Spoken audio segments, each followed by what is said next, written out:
Vamos a buscar en nuestras Biblias, en el Evangelio según San Lucas, capítulo 22, verso 31. Evangelio según San Lucas, capítulo 22, verso 31 en adelante.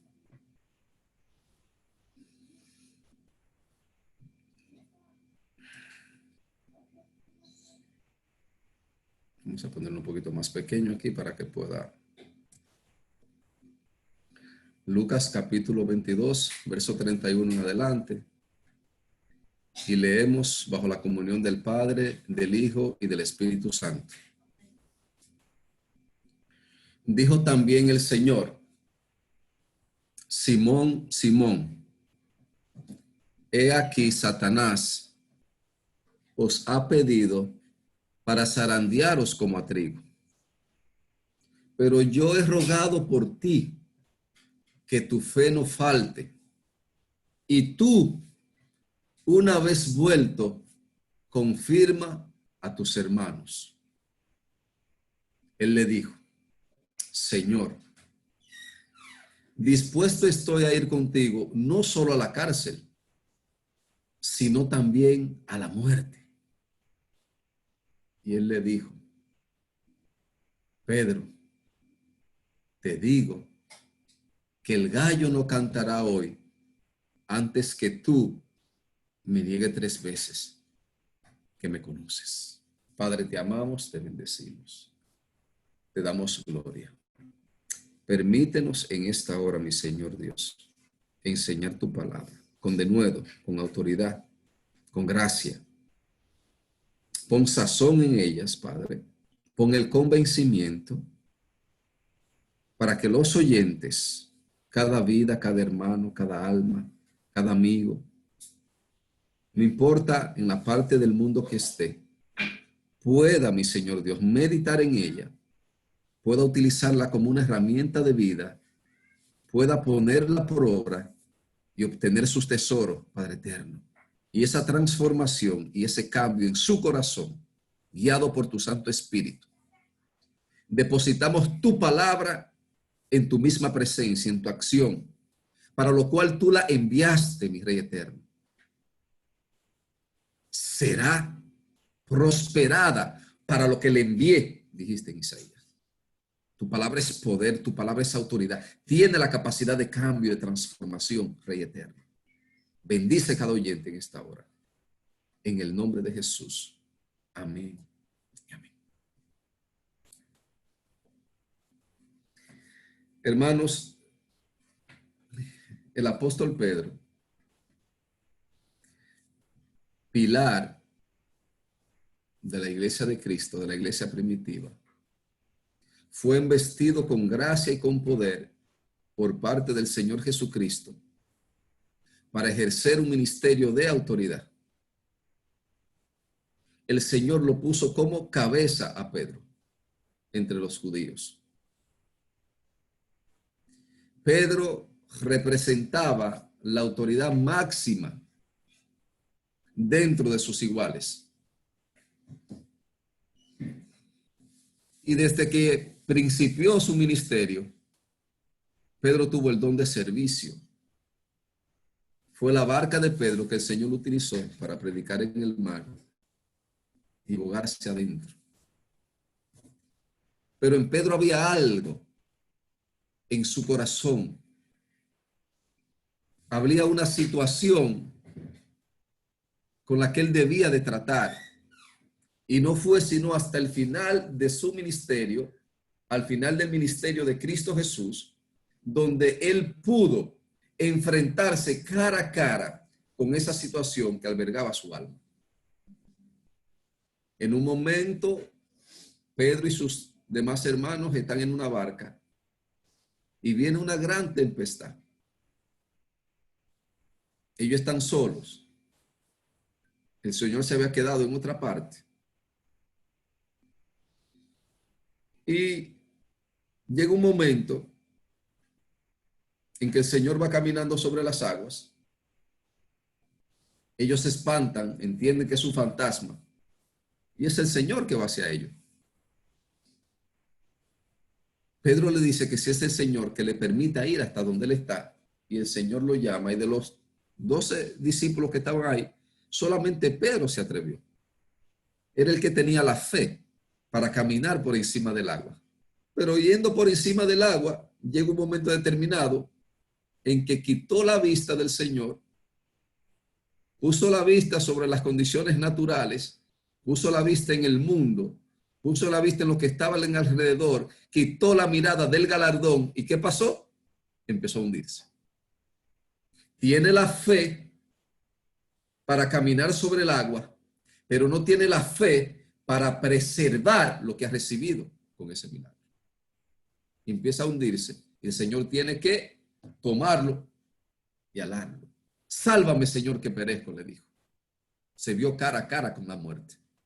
El Señor le salvó. El Señor hace una pregunta. Va camino a Jerusalén. El Señor dice, ¿quiénes dicen la gente que yo soy?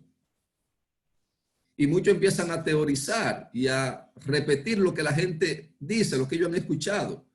Uno dice que tú eres Elías, otros dicen que tú eres uno de los profetas. Y el Señor dice, ¿y ustedes quiénes dicen que yo soy? Y sale Pedro. Y le dice Pedro, Señor, tú eres el Cristo, que significa el ungido, el enviado. Tú eres el Hijo del Dios viviente. El Señor dice, wow, Pedro, eso no te lo reveló ni carne ni sangre, sino mi Padre que está en los cielos. O sea, Pedro tiene la fe para recibir la revelación directa del cielo. Ni siquiera Jesús hizo algo para involucrarse en esa revelación directa. No, Jesús lo manifiesta. Eso no te les reveló ni carne ni sangre, ninguno de los que estamos aquí. Eso fue mi Padre que está en los cielos, que te mandó un rema directo. O sea, Pedro tenía una fe satelital que podía tomar una revelación del Padre. Siguen caminando. Y momentito más tarde, cuando el Señor empieza a decir la razón por la cual debe entrar a Jerusalén, que va a caer en manos de los escribas, que va a caer en manos de los fariseos, que va a caer en manos del sumo sacerdote, para ser entonces escarnecido, para ser vituperado, para ser golpeado, para ser sacrificado y posteriormente llevado a la muerte.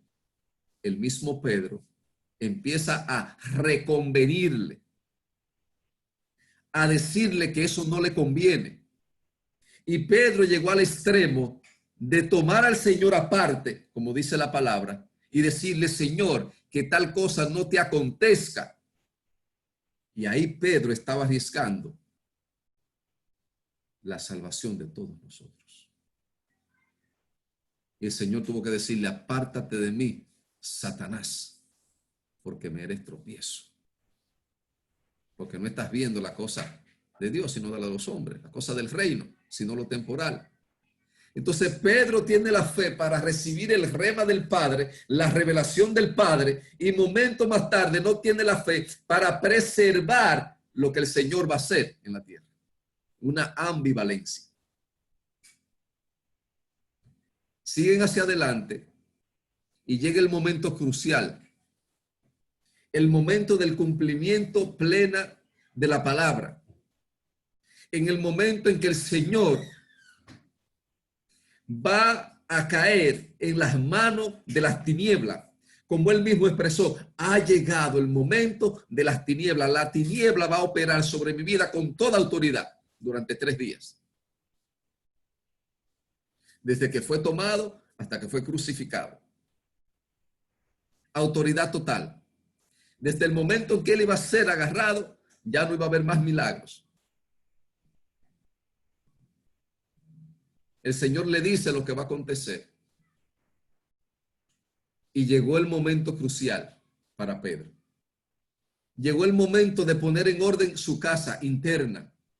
Llegó el momento de hacer una división entre lo que es el alma que son mis sentimientos, lo que yo creo, lo que yo pienso, cómo yo me siento, del espíritu, que es lo que corresponde al Señor, lo que debo de hacer y lo que debo de practicar. Llegó el momento de hacer esa separación.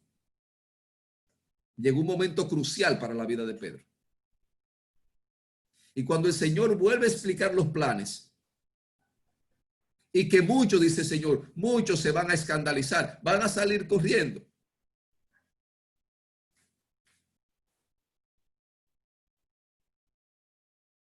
En el verso 31, el Señor le dice a Pedro, dijo también el Señor, Simón, Simón, he aquí Satanás os ha pedido para zarandearlos como a trigo. Ustedes saben, mis hermanos, qué significa zarandear como a trigo. Satanás ha pedido a Pedro para zarandearlo como a trigo. ¿Para qué se zarandeaba el trigo? ¿Qué significa esa palabra? El trigo, que tiene su cáscara, era echado como en un sedazo.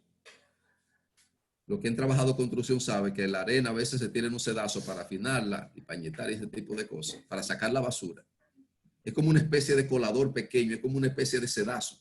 Y se echa trigo ahí y empieza a moverse bruscamente de un lado para otro. Se cambia de posición, de arriba para abajo, de un lado para otro, para que el grano se libere de la paja. Y la paja quede a un lado y el grano quede al otro. Pedro lo pidió Satanás para zarandearlo, para dividir lo que era la paja del trigo.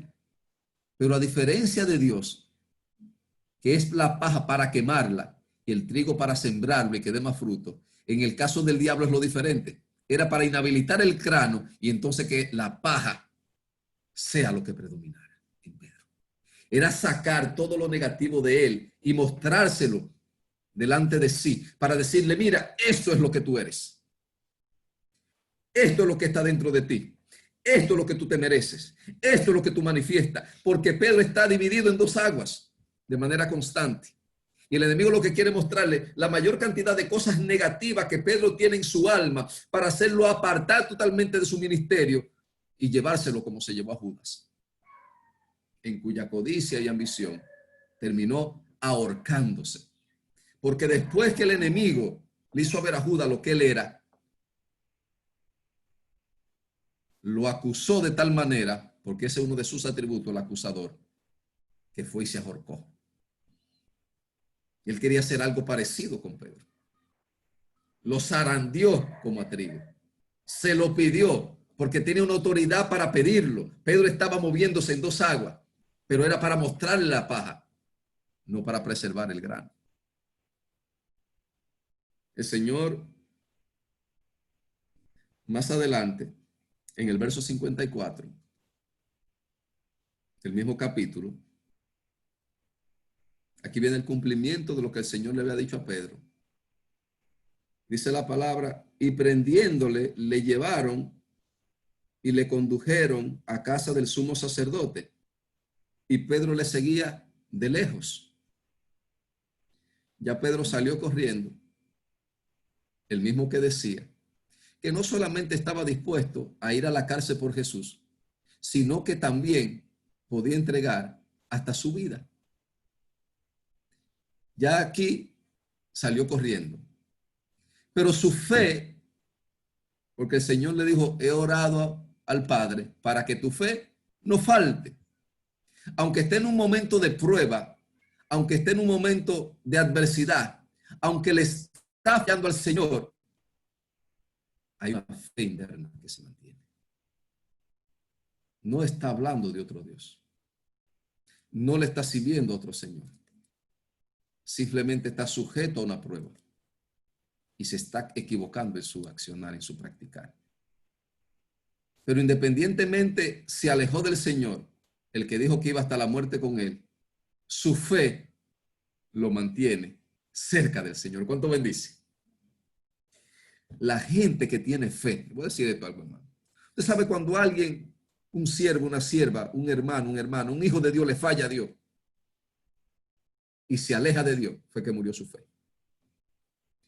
Cuando un hijo de Dios, una hija de Dios le falla a Dios, aunque tenga vergüenza, se mantiene buscando al Señor, se mantiene cerca del Señor.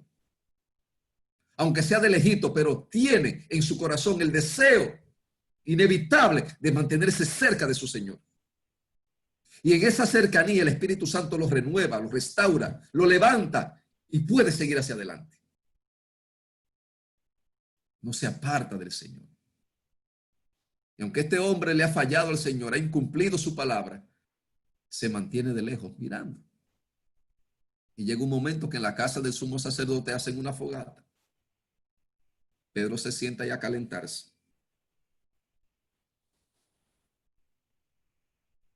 Y una criada, al verle sentado en el fuego, se fijó en él y le dijo, tú también estabas con él. Y Pedro le negó diciendo, mujer, no lo conozco. El Señor está en la casa del sumo sacerdote y en el patio de esa casa hacen una fogata y Pedro está sentado en el patio de esa casa. Tiene acceso visual con Jesús y Jesús tiene acceso visual con él. Están a una distancia prudente que ambos pueden mirarse. Y yo me atrevería a decir que están en una distancia prudente de que ambos pueden escucharse. Y el Señor posiblemente escuchó cuando Pedro dijo a la criada, yo no le conozco. Un poco después, viéndole otro, dijo, tú también eres de ellos. Y Pedro dijo, hombre, no soy yo. Y posiblemente el Señor le escuchó nueva vez, 2 veces.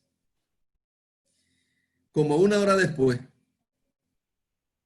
otro afirmaba diciendo, verdaderamente también este estaba con él, porque es Galileo. Y Pedro dijo, hombre, no sé lo que dice. Y enseguida, mientras él todavía hablaba, el gallo cantó. Entonces, vuelto el Señor, miró a Pedro y Pedro se acordó de la palabra del Señor que le había dicho, antes que el gallo cante, me negarás 3 veces. Y Pedro, saliendo fuera, lloró amargamente. Wow, hermano. El hombre que no hace ni 3 horas antes, 4 horas, 5 horas, la vigilia de las madrugadas, le dijo al Señor que no solamente estaba dispuesto a ir a la cárcel por él, sino también a la muerte. Varias horas después, en la misma presencia del Señor, estando viéndole a él, le niega 3 veces. Y a la tercera vez el Señor lo mira a los ojos, lo mira cara a cara. Y él se acordó de lo que le había prometido y de lo que el Señor le había dicho. Y tuvo que salir corriendo y llorar amargamente. Pero lo más precioso de estos hermanos es que en el verso 34, cuando el Señor le dijo que él lo va a negar, él le dice,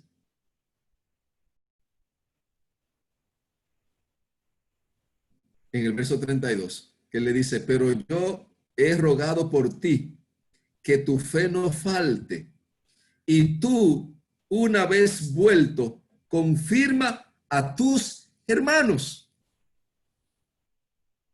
Iba a haber una negación en un momento determinado de su vida. E iba a estar sometido a una prueba terrible. El enemigo lo iba a zarandear, iba a separar la paja del trigo en su corazón. Le iba a enseñar lo más despreciable de él, el negar a su Señor. Y el Señor le dice, pero tú, una vez vuelto, confirma a tus hermanos. Porque aunque Pedro iba a fallar grandemente en ese momento, su fe, la fe en Dios, iba a permanecer en su corazón. Y esa misma fe lo iba a hacer retroceder, dar un cambio en su vida, reconocer su pecado y volverse hacia el Señor. Con la capacidad no solamente de restaurar su vida plena, sino también de restaurar a otros, de guiar a otros y de fortalecer a otros. ¿Cuánto bendicen la gloria de Jesús? Su fe Él iba a preservar con él. Porque no se iba a ir de ahí a ver a otro Dios, ni a adorar una imagen. Se equivocó, pero su fe en Dios permaneció, en el único creador, en el único Señor, en el único Salvador. Y después que se vuelve, a pesar de su falla, sana a un cojo. Él y Juan. Y lo llevan ante el sumo sacerdote para castigarle. Y dice la palabra que él y Juan estaban contentos. Y empezaron entonces a predicar a Cristo. Que ellos hicieron ese milagro por Cristo. Y ahora vemos un hombre transformado que estaba negando a Jesús delante de una criada y ahora se atreve a honrar el nombre de Jesús delante del sumo sacerdote. ¿Cuánto bendicen la gloria de Jesús? El que en un momento determinado negó a Jesús de una criada, oigan eso, de una criada, de una mujer que lo que esté limpiando en un patio, posteriormente toma el nombre de Jesucristo delante de la autoridad más grande que había en Israel, que era el sumo sacerdote, sin temor a la muerte, sin temor a persecución, sin temor a castigo, sin temor a nada. Y lo que le pudieron hacer, que fuera darle unos golpes ahí con unos palos, una cosa, lo único que provocó en su ser fue gozo delante del Señor. Dice la palabra que salieron de ahí gozosos, porque el Señor le había dado la oportunidad de padecer por el Evangelio. ¡Wow! ¡Qué cambio de mentalidad! ¡Qué cambio! ¡Qué transformación en su corazón! La paja que el diablo sacó cuando lo zarandeó, que pensó que lo iba a destruir, que pensó que al ponerla delante de Pedro él se iba a amargar de tal manera que posiblemente se suicidara. Lo que hizo fue que el Espíritu Santo de Dios, renovado por su fe y en Cristo Jesús, quemó totalmente la paja y dejó el grano listo para ser sembrado, morir y llevar fruto. Y ahí vemos una vez más cómo el diablo se equivoca cuando se trata de las cosas del Señor. Así que, hermano, cuando tú estás pasando por diversas pruebas o cuando el diablo te pida para zarandearte y empieza a mostrarte cosas negativas, recuerda esto, que tu fe no falte. Tu fe no falte. Porque fácilmente podemos fallar en un momento determinado. Tú, yo, aquel, el otro, cualquiera de nosotros puede fallar. Puede cometer un error en un momento determinado de nuestras vidas. Y aunque el diablo te acuse de tal manera que tú llores amargamente, aunque tú cometas un error y tú llores amargamente por ese error, nunca te apartes del Señor. Nunca te apartes del Señor. Mantén tu fe y posteriormente tú vas a ver cómo aquellas cosas que eran tribulación, cómo aquellas cosas que te llevaban a la muerte, cómo aquella cosa en la que tú te avergonzabas o no tenías la fortaleza para enfrentar, posteriormente el Señor te va a dar autoridad sobre todas ellas.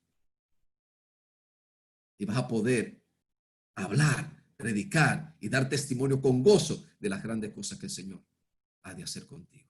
Pero que tu fe nunca falte. Cometiste un error, busca del Señor, arrepiéntete, levántate, busca ayuda de tus líderes y sigues adelante. Pero nunca te apartes del Señor. Mantente en el camino. Este no es un camino corto, hermano. Esto es un camino largo. Esto no es un camino de un día. Hoy martes, posiblemente este día completo representó un paso, un metro de una carrera gigantesca que tenemos que dar el día de hoy. Posiblemente mi camino de 60 años en este mundo, de 50, de 45, de 42, de 41, de 100, de lo que sea. Y no es un día, mi hermano, es una cantidad enorme de días. Y posiblemente en ese camino largo no deslicemos, tropecemos, no caigamos. Pero te digo algo, hermano. Sea que tú te caigas, sea que te deslices, sea que tú tropieces, ese es el camino. Nunca fuera de él. Nunca fuera de él. Si tú te tienes que caer, Dios que te guarde, pero que sea en el camino. Si tú te vas a deslizar, Dios que te guarde, pero que sea en el camino. Si tú vas a tropezar, Dios que te guarde, pero que sea en el camino. Porque en el camino está el Señor. Y por ahí pasan otros siervos, otros sacerdotes, que te van a ver ahí, te van a ayudar, te van a levantar, te van a curar tus heridas, van a cuidar de ti para que tú puedas seguir hacia adelante. Pero si tú dejas el camino, tú solo no vas a poder. Cuando vengan los malhechores y te golpeen y te quiten todo, ¿quién te va a curar? ¿Quién se va a desmontar de su cabalgadura y sanar tus heridas y llevarte al mesón para que te atiendan? ¿Quién lo va a hacer? Si tú dejas el camino. Nunca dejes el camino. Vamos a perseverar en esta fe de amor, en esta fe grandiosa que es en Cristo Jesús. Y cuando el diablo te pida para zarandearte, sabemos que tenemos a Cristo Jesús a la diestra del Padre, intercediendo por nosotros para que nuestra fe nunca falte. Padre, te amamos, te bendecimos y te glorificamos. Gracias por tu amor, gracias por tu infinita misericordia. Gracias por lo que tú haces cada día en nuestras vidas. Gracias, mi Señor Dios, porque tú no te detienes en el momento del error. Tú siempre ves más allá. No te detuviste en Pedro cuando él te negó delante de los hombres y delante de él mismo, sino que dijiste, una vez vuelto, confirma a tus hermanos. Este ministerio que yo pongo en tus manos no está sujeto a un error de un momento determinado.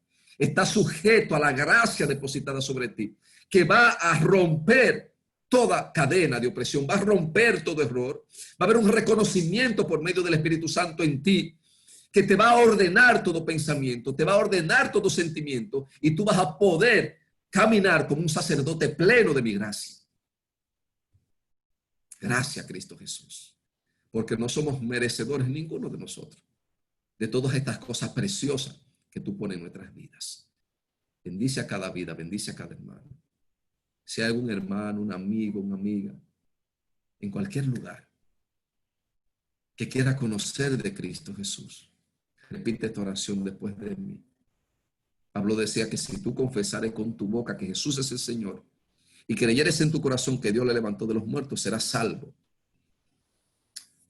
Repite esta oración después de mí. Señor Jesús, en esta noche me presento delante de ti, reconociendo que soy pecador, pero que tú moriste por mí en la cruz del Calvario y derramaste tu sangre para el perdón de los pecados.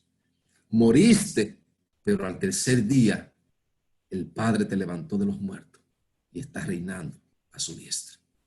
Te recibo como Padre, recíbeme como Hijo e inscribe mi nombre en el libro de la vida y no lo borres jamás. Si tú hiciste esa oración con fe, el Espíritu Santo te va a bendecir, te va a ayudar, te va a fortalecer y te va a guiar. Busca personas que puedan ayudarte y congrégate en un lugar, en una iglesia, donde se predique la palabra del Señor. Dios le bendiga, nuestro amado pastor y ministro, Nidio de Jesús Quesada.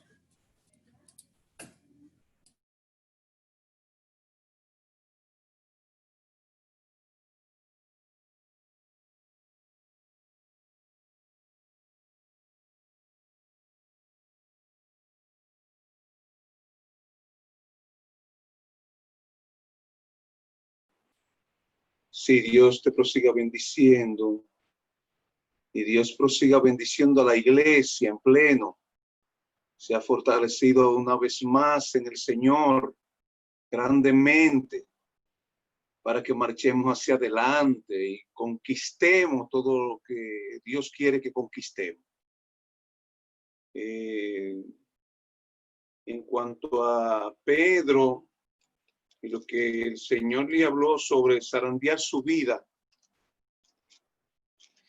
Y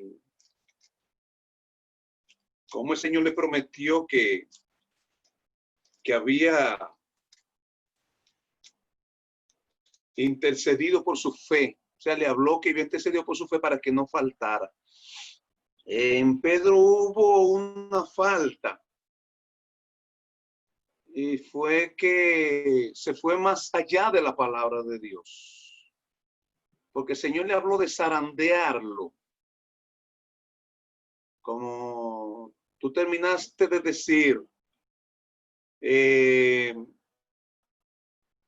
significa dividir el trigo de la paja? Pero Pedro se fue más allá y dijo, no, yo estoy dispuesto a irme a la muerte. O sea, yo estoy dispuesto a morir.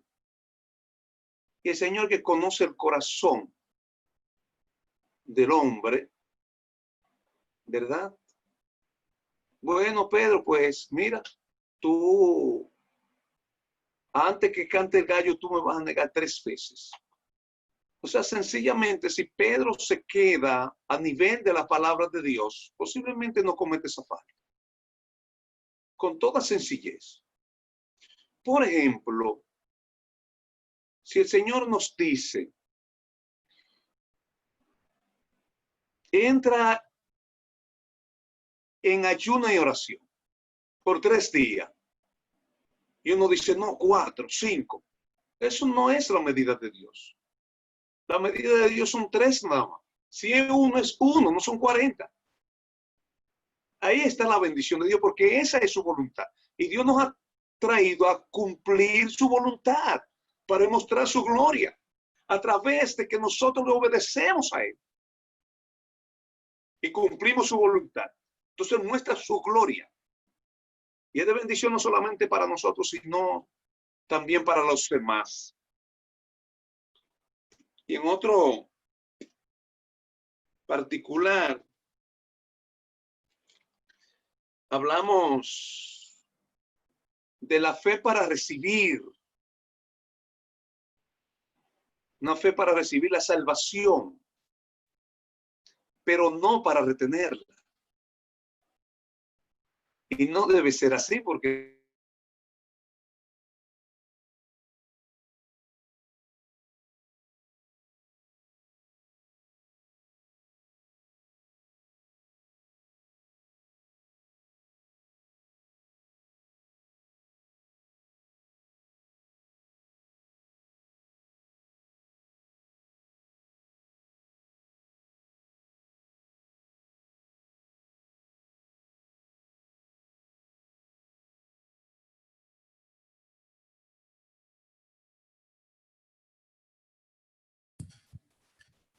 Manito, al parecer el internet se le frizó al ministro.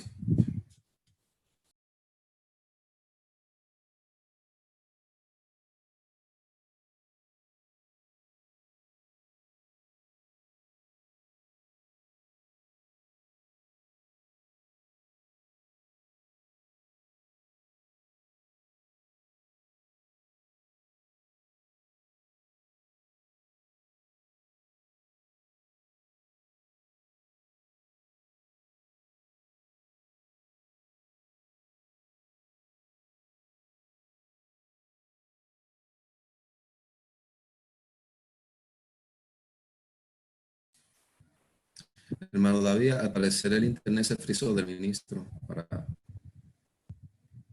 Aunque volvió. Amén. Dios nos lo siga bendiciendo. No solamente recibir la salvación por fe y retenerla por esa fe, sino es un ministerio que Dios nos entrega, que nosotros hemos recibido, que Dios dice, mira, te entrego este ministerio, te entrego este don. Fe para retener ese ministerio y marchar hacia adelante. De modo tal que ese ministerio crezca y uno retenerlo, guardarlo hasta el fin. Finalmente, hay otra partecita que puede ser un poquito más compleja. Después volveremos a tocar esa parte como, ¿verdad? Son doctrinas realmente fundamentales que después, como lo hacíamos antes, debemos de volver a tocar. Era que el Señor todavía realmente no había resucitado y habían dos promesas en la Biblia que Dios había prometido para sus hijos. Una fue la promesa del Espíritu Santo. Sabe que el Espíritu Santo es que nos ayuda, es que nos guía, es que nos da la fuerza para nosotros poder cumplir con el objetivo, con lo cometido. Y la otra parte es la investidura sacerdotal, el bautismo del Espíritu Santo, que luego del Señor resucitar fue que Pedro recibió eso.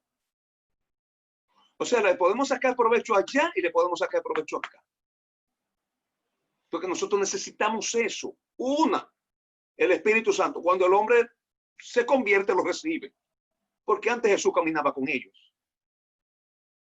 Y posteriormente, la investidura sacerdotal. Eso es de vida. Eso es de salud para nosotros. Y nosotros vemos a Pedro recibir las dos partes. Cuando el Señor resucita, sopla a Pedro y a los demás que están muertos de miedo. Recibite el Espíritu Santo. Como el Padre me envió, yo lo envío después de soplarle al Espíritu Santo. Y luego le digo, no salgan a predicar, oigan bien, hasta no recibir, ¿verdad? La promesa del Padre, la investidura de arriba. Y cuando ellos recibieron investidura, entonces se fueron a predicar llenos del poder de Dios y perseveraron de modo tal que, como decía mi hermano, le tomó temor a una sierva, le cogió miedo a una sierva. Sin embargo, luego que está lleno del Espíritu Santo, enfrenta a sumo sacerdote. Pero no estaba lleno de Dios. Y eso es necesario. Luego vamos a hablar de esas cosas. Dios le bendiga, Dios bendiga al ministro de forma especial. Dios bendiga a la iglesia, Dios bendiga a los caballeros, Dios bendiga a Gil, David Gil. Y luego vamos a hablar de esas dos partes, que eso es muy bueno, ¿sabe? Esas dos promesas, el Espíritu Santo y la investidura sacerdotal del Espíritu Santo. Que Dios les bendiga, muchas gracias. Están en la mano del Señor. Yo lo bendigo a todos ustedes. Por favor, aunque yo sé que el ministro oró, levante la mano que voy a hacer una oración de fortaleza por usted. Que la gracia de Dios sea ahí. Que el poder de Dios sea ahí. Que usted conquiste todo lo que Dios quiere que usted conquiste. A diestra y a siniestra. A lo largo y a lo ancho. Que sea la misma gloria de Dios. Que no se escape nada. Y que después que lo tengamos todo, aleluya, que no se pierda nada. Que lo retengamos en el nombre de Jesús de Nazaret. Por el poder de la palabra. Cualquiera otra cosa sea cancelada en el nombre de Jesús. Que la gloria de Dios vaya con nosotros. Toque los enfermos. Toque los enfermos. Y ahora mismo, yo proclamo palabra en contra de la enfermedad. No importa cuál sea. Ahora mismo, por el poder de tu palabra. En el día de ayer, antes de ayer, mi hermano, mi hijo Josué, su niña muy enferma, una fiebre, y hasta estaban dudando ciertas cosas, o sea, pensando en ciertas cosas que podía tener. Y ya se iba para el médico y le digo, no, vamos a orar aquí, vamos a hablar con Dios, vamos a practicar la palabra. Hicimos una oración y la niña pareció sana. Señor, sana donde quiera que haya enfermedad, llévatela en el nombre de Jesús. Reprendo la enfermedad. Rompo toda cadena del diablo. Cumple tu propósito, Padre. Y si quieres cumplir a través de una enfermedad, tú la cumple. Pero tú viniste contra la maldición generacional del pecado. Y viniste contra la maldición de la enfermedad. Contra toda negatividad. ¡Aleluya! Tú viniste a dar un reino poderoso, Padre. En el nombre de Jesús de Nazaret. Y nosotros tenemos el poder para hallar serpientes y escorpiones. Y contra toda fuerza del enemigo. Y nada nos dañará. Rompe toda cadena. Y darle la paz a tu pueblo, Padre, en pleno. Y la felicidad en pleno. Bendigo a todo tu pueblo. Y lo declaro libre Declaro sano en el nombre de Jesús de Nazaret. Marchen hacia adelante en el Señor, que la victoria de ustedes y nuestra. Dios le bendiga y le guarde.